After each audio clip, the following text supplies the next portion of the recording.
যারা যে সকল আমলারা জড়িত তাদের ব্যাপার থেকে জবাব দিতে নেওয়া হবে কিনা। মাননীয় স্পিকার, এটা আমার উপজেলার বাঁচার আকুতি। মাননীয় স্পিকার, মাননীয় পানি সম্পদ মন্ত্রী, আমার দ্বীপ উপজেলা হাতিয়ায় 2 পারের নদী ভাঙ্গন নিয়ে আমি ডিউ লেটার দিলে ওখানে সুপারিশ করেন প্রায় 2 মাস আগে বিভিন্ন জায়গায় ইমার্জেন্সি বেসিসে কাজ করার জন্য। কিন্তু আমার হাতিয়ার একমাত্র চলাচলের পথ আমাদের নলছিড়া ফেরিঘাট এবং চেয়ারম্যানঘাট ফেরিঘাট হুমকির মুখে। যে কোনো মুহূর্তে চেয়ারম্যানঘাট যে বাজারে প্রায় প্রতি বছর 5 থেকে 10 হাজার কোটি টাকার বাণিজ্য হয়, সেই বাজার যে কোনো মুহূর্তে নদীগর্ভে বিলীন হয়ে যেতে পারে। এবং আমার ছানুন্দি ইউনিয়ন প্রায় অর্ধেক নদীগর্ভে বিলীন হয়ে সুবর্ণচরের সাথে মিশে যাচ্ছে।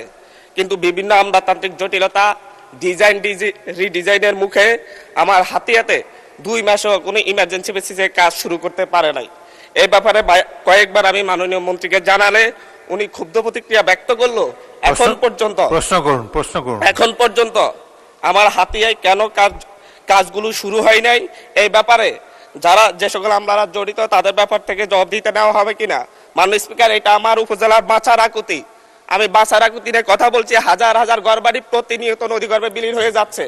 এই ব্যাপারে অতি দ্রুত পদক্ষেপ নেওয়ার জন্য আমি মাননীয় মন্ত্রীকে অনুরোধ করব। মাননীয় মন্ত্রী। ধন্যবাদ মাননীয় স্পিকার। মাননীয় স্পিকার, আমি গত 1 মাস আগে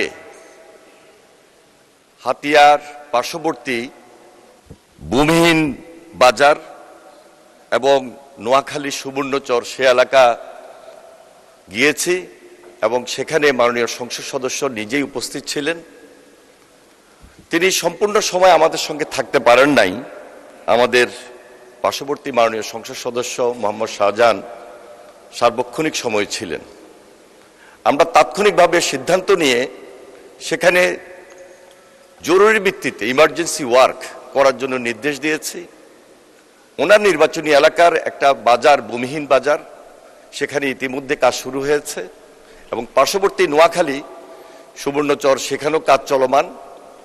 আমাদের এই হাতিয়ার দ্বীপটা, এটা প্রকৃতির সঙ্গে যুদ্ধ করে সেখানের মানুষ বসবাস করছেন। সে এলাকায় একটা পার্মানেন্ট ওয়ার্ক চলমান রয়েছে।